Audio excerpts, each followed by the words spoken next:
Greetings to one and all joining us on behalf of the Gallop TV crew, and we'll be going through the Turffontein meeting, and that is on the inside track, the 11th of October. First race is due for 12 noon, and joining me on the line is Alistair Cohen. Alistair, how are you doing, and what do you make of the card? Yep, all good, thanks, Sheldon. Hope you and all the viewers are doing well. Now, Saturday standalone meeting on the Turffontein inside track. Tons of rain on Thursday night, but waking up Friday morning to a beautiful day. So I think the rain will take the sting out of the ground, but should be perfect conditions. Nothing forecast until Sunday in Joburg. So from that perspective, I think we should be in for a good day's racing. I think the last 7 days across the country, and even leading into Sunday at Hollywoodbets Greyville, having looked at that card, I've seen some very, very nice horses go around. Just thinking of those two in Cape Town, Reed Petit and Viva's Liberté. Truth coming back with a nice win at the Vaal on Thursday. Tin Pan Alley being a case in point in the Betway Spring Challenge last Saturday, and looking forward to seeing Cognac on Sunday at Hollywoodbets Greyville. So lots to get the blood flowing. Be interesting to see how we go on the Saturday card, because we've got the return of Chronicle King, who of course won on Hollywoodbets Durbanville, but we'll talk about him in due course. Nice card, but an interesting card all the same. Right, let's get straight into race number one. How do you see race number one panning out, Alistair? Hot race, hot maiden. I think there are a few here with winning chances who look like they're ready to win. Just to talk about candidates, first time number 8, Spurnak. Do somersaults if she earned a state check. The May American Princess won the East Cape Derby, so she's likely to need a little bit further.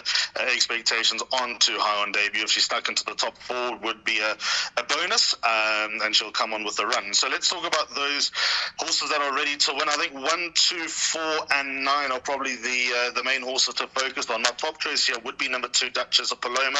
I thought she needed her first run slightly on the half vault when she was stuck towards the inside. That was a very interesting race, that, because first and second both trained by Sean Terry, United Offer, and the second horse hard up on the outside. Everyone else went in, and as you can see, they were 4.5 lengths ahead of everyone towards the inside of the track. The fact that she would have needed that run, the fact that she was stuck on the side that wasn't featuring on the day, I think that there were valid excuses for her, and she'll step forward with a run. Callan Murray's riding all over the place and riding at the top of his game. That's no harm, and James Crawford's yards in good form across the country. So she's the filly I'm going to lean towards. Her penultimate start to Ukuduma was Frank's. Ukuduma won the listed Iridescent Stakes. Number 1, Winds of Grace. I'm running short of patience with her, Sheldon. She's had a lot of opportunities. Draw 1's going to help her cause. Trent Mayhew's 1.5 kilo claim is no harm either. But I was bitterly disappointed with her at 8 to 10 last time. It looked like the right race, and she raised no sort of gallop. I would excuse the run, but like I said, running out of excuses for the fact it was down the straight, she might be a little bit more, hopefully more effective around the turn. Number 1, Winds of Grace. So this is the last chance I'm giving her as a winning chance. Number 4, Stone of Schoon. Scratching my head a little bit here, Sheldon. Doing this trip for the first time, she started her career like this, would be right up her alley, but then last time Muzi took her to the front, and she was passed in the closing stages by Alpha World. I don't think she's a bad racehorse, number 4, Stone of Schoon, but I'm puzzled about the step up to 1450 with this Daughter of Marshall My Fate, and the headgear goes on. And then number 9, Top Shelf Teddy. That last form line is awful, but at least there was good improvement from number 9, Top Shelf Teddy, so she makes up the last of the 4 winning chances. So in order of preference, 2, 1, 4, and 9. How do we set up the day? I'd actually take box swingers. I kick for toucher numbers 1 and 2. So on to race number 2 we'll go. The betting goes as follow. Number 3, Winchester from the Paul Matchett stable is joint 2-1 favourite, with number 8, Gonna Catch You from the Mark and Matthew de Kock stable, and Craig Zaki, and that's combination, the colours, red hot form at the moment. And then we got number 9, Taskmaster, and number 10, 7-2 and 9-2 respectively in the Verner's colours, and then it's 10-1 and better the rest. Who are you in the camp of in race number 2, Alistair? Definitely number 3, Winchester, Sheldon. Calvin Abib takes her out for Paul Matchett. Sharp improvement with the headgear equipped. I think that's just brought a little bit of life out of the son of Buffalo, Bill Cody. I think that he's just been a bit of a slow burner to come to life. Tried him over various trips. May not have reached a mile at his anti-penultimate start, but I think he's pretty much in a sweet spot here. So he's the horse I'm going to lean towards. And another reason why I'm leaning towards him here, Sheldon, is he finished in front of number 4, Royal Jacket, when they met behind Winston's Wonder. And I don't think Royale Jackets without a prayer, but he does look safely held by number 3 Winchester, so that just enhances the confidence to this poor match at train son of Buffalo Bill Cody. Number 10 Fortuna would be my second choice. Good improvement from run 1 to run 2. Be interesting to see how the Fishhawk form works out, but she comes in here with a valuable sex allowance. I think that's going to make her some sort of danger. If you were looking for backup in the bipod, it could come from number 10 Cortula, and I consider that expectation for number 8 Gonna Catch You is not very high. They've reached for a pair of scissors, having gelded him, and for blinkers, hoping for improvement. There was talk about him on debut, but it certainly wasn't stable talk. I've been reliably informed, and let's see if he improves. But like I said, expectations are not too high. Maybe gelding and blinkers will bring about something, but he's apparently not showing too much. 3 Winchester, very hard to beat, back up in the bipod from 10. Will be race number 3, and taking a look at the betting for the third race, we have Green Machine, number 6. They give you the green light. This is for the Mark and Matthew de Kock stable with Callan Murray aboard, and is currently at 16 to 10. Number 9 is at 9 to 2, and that is Texas Missile. 5 to 1 about numbers 1 and 10. Alistair, looking at this runner from the Market de Kock stable and Matthew de Kock stable, Green Machine, well beaten first time out, but there's going to be a ton of improvement to come, and looks to be a place accumulator banker. Yeah, he is my place accumulator banker, Sheldon. He was beaten by a horse, a stable companion, who the de Kocks hold in very high regard in the form of One Eye on Vegas. I've just got the Hollywood Racing website open in front of me. He finished third on debut over 1450 behind One Eye on Vegas. The son of Gimme the Green Lights has come through that run very well. The obvious concern is his awkward draw of 9. He may need one more run to bring him to his peak, but we are expecting a good performance.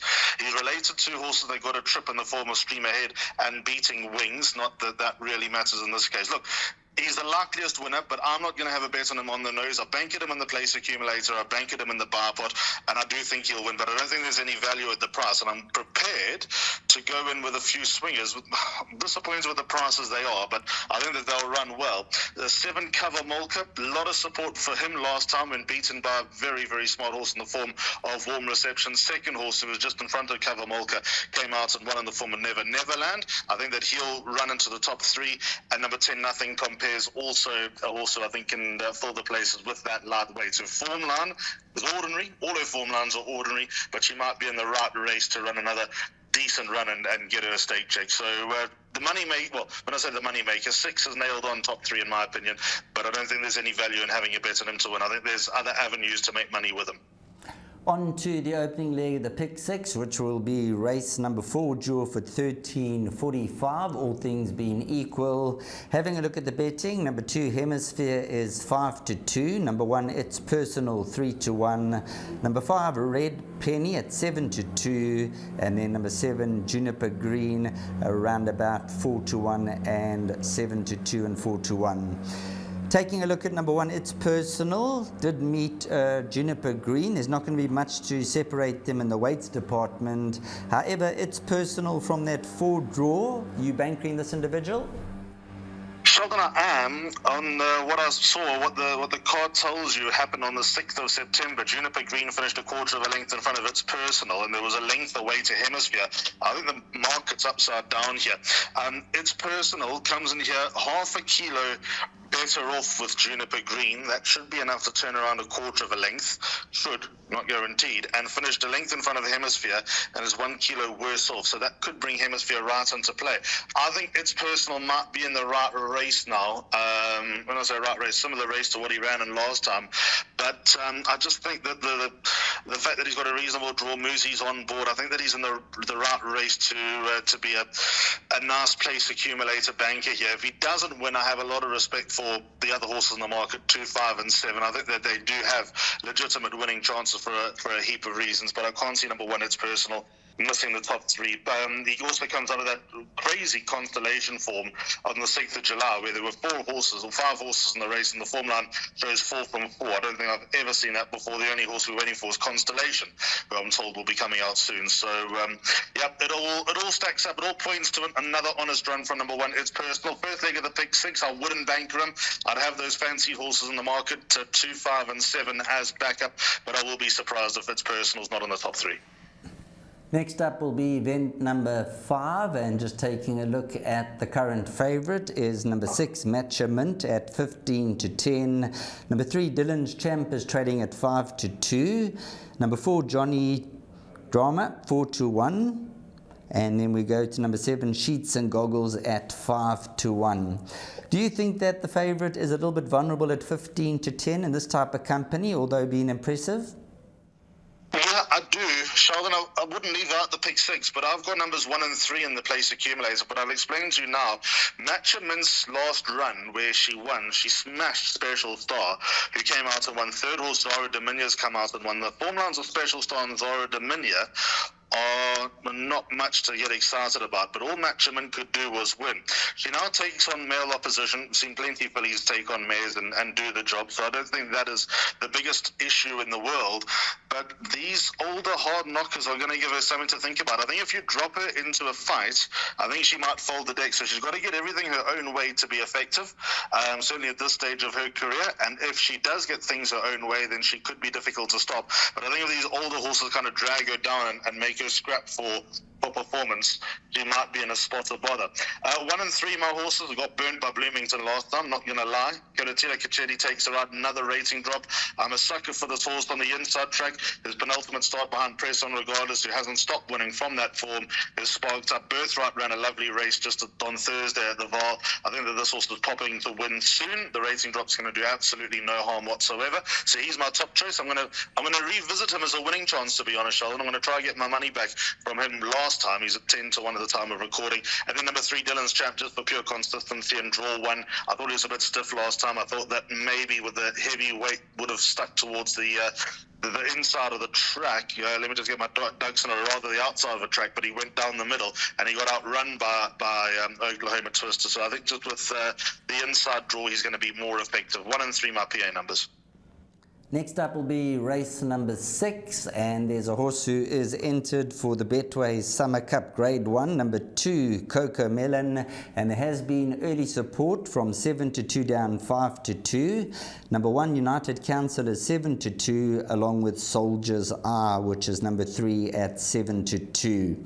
You like a bit of number 2 Coco Melon at 5 to 2? Yeah, I do, Sheldon. One of the big plays of last week, Baynak, came from that form line. Was beaten 2 lengths by Coco Melon last time and won a good race just a week ago when tipped on the show and supported from 16 to 1 down to 10 to 1. You got to go watch that run from Coco Melon again. I actually watched the race with Sean Terry, and the people that were around us said, "Gee, Sean, your horse is a bit too far back."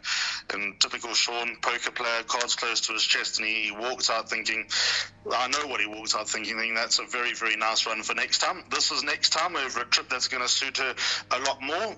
Kept good company as a 3-year-old to the likes of Fiery Pegasus against her own sex now. Big runner, no surprise to see a little bit of support for her. And I think overall, all the horses that finished in front of her last time, all going to win their races. Count Utaku, Solar Sail placed in the Derby, Parisian Walkway, winner of the Gauteng Guineas, Pumpkin Pie is going to win something nice. Chestnut Bomber, I can't wait for him to run his next start. So this is the quality that she's run with last time, and she's down in class. Big chance. The backup I have is number 6 Lava Lamp. Although she's got a lot of questions to answer, and the horse she beat Fire ran last on Thursday. I love what I saw from her last time out when winning at the Val under Silvana Valjallo. She actually won a lot easier than the margin suggested with that heavy weight. Now she's got no weight in her back. She's crying out for this type of trip. She'll be more effective over the extra furlong, and I'm loath to leave her out because there's something there. She's not a bad little racehorse, number 6 Lava Lamp, and with that weight, she could give Coco Melon something to think about. So I've gone with both of them. In the pick 6, to be honest, I'm only going to have both of them as well. I'm going to row in with just 2 horses, and I think that they'll do the job. Moving along to race number 7 with 7, 8 and 9 to go. So the last 3 looking to have the pick 3 on the day. Candice Dawson saddles the favourite, number 2 Chronicle King at 3 to 1. Of course, number 8 Trust is scratched. You mentioned earlier on the victory laurels there. So Chronicle King is now 3 to 1. Number 3 Echo Check at 33 to 10. 6 King Harold at 7 to 2. Sukhumvit 9 to 2, and then it's 11 to 2 about Copper Eagle, 8 to 1, and Better the Rest. Tell us a bit about Chronicle King and how's this colt doing? He's doing exceptionally well, Sheldon. He is a proper racehorse. His work is very good, but there is meat on the bone. His target is the Dingons. This is not his cup final. He will come on with a run. There'll be plenty to come with a run under the belt. The Dingons are going to be hot this year. I like the 3-year-old colts on the half felt. He's among them. If he wins, and he's good enough to win, let's not take anything away from that. He's good enough to win, and he's got a winning chance. But wherever he runs, he'll come on with a run. So it will be very exciting if he were to win.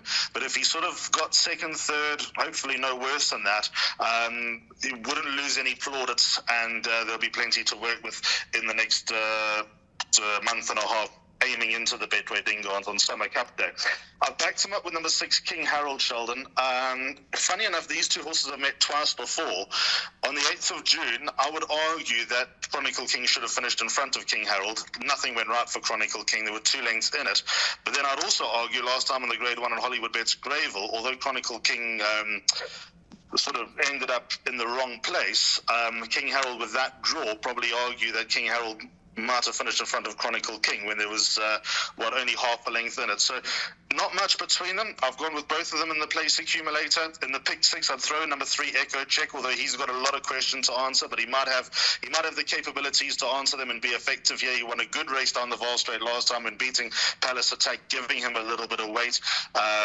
Bit of support for the son of Master on my fate. I'm sure that he'll also be targeting some lucrative races in the coming months, but I'm going to go with the feature race form. Take that as the form to angle towards, but also knowing that I'm sure King Harold's also prepping for a couple of races in months to come, that they won't be the finished article coming into this race. 2 races left on the card, so the players looking to play the last double. And let's just refresh the betting here as we go through. Number 4, Pennsylvania, 18-10. Number 6, Roaming Spirits at a price of 7-2. 7, Fully Loaded, 9-2, with number 8, +4, 9-2. Number 2, Silver Tudor is 6-1. And I see number 5, Passage of Power. You also like a 10-1. This is my value play in the race. Let's start off with Passage of Power.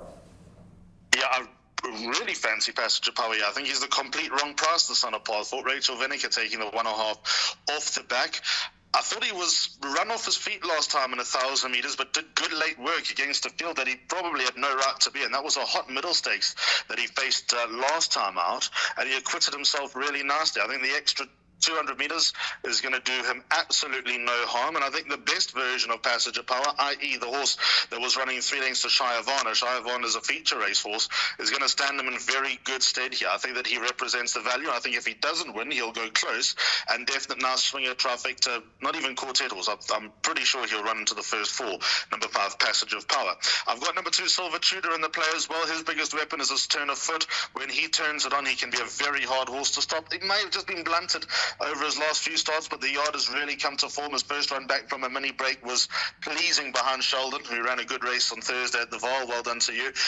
So Silver Tudor, just with his consistency and how dangerous he can be, especially on a soft track, it's certainly going to come up with a sting out the ground. He could be quite effective. And then got number 8, +4 in as well. Blinkers go on. If that yields the secret with the son of Vercingetorix, he is going to be a big danger. A little bit underwhelmed with his last run behind Press On Regardless, although it was a good effort. Thought he'd go a little bit closer and a little bit better out of draw 1, but he just had a bit of a flat spot. So those blinkers hopefully to sharpen him up, and if they do get him into the race and he's able to go 1,200 meters without any sort of compromise, then he could be really dangerous. Pick 6, got to put in the favourite, number 4, Pennsylvania. Worried about the fatigued more often than not, this horse. Great run last time in a graduation when giving weight away to a horse rated 108. Pennsylvania ran miles above his rating. But then you got to ask yourself, is beating Spy Story good enough to win a middle stake? So don't know where we stand with number 4, Pennsylvania. On the last run, big runner, even though he won his penultimate start, probably more to do, but he's on the up. He goes into the pick 6, as does number 6, Roaming Spirit. Matthew de Kock was pleasantly surprised by this filly winning last time over 1,000 meters, and she's more at home over this distance. So I'm happy to isolate it to those horses. Just keep an eye on number 3, the Specialist. Pound for pound, the best horse in the race. He hasn't run like a good horse in over a year, but time off could do him a world of good. I'm not going to put him into the pick 6, but if he ran a pleasing race, there'll be wins to come from this horse. Then ending off the meeting is race number 9, which will be bringing down the curtain and hopefully we're in front at this stage of the game. Alistair, having a look at the current betting, the Mike de Kock team, once again, they at the top of the boards with Beemanes number 1 at 2-1. Number 3, Parla Millions is 7-2. 5, Princess Lola is 9-2. Number 4, Captain Efficient, Rachel Venica and Fabian Abib, 6-1, down 11-2. And then it's 10-1 and better.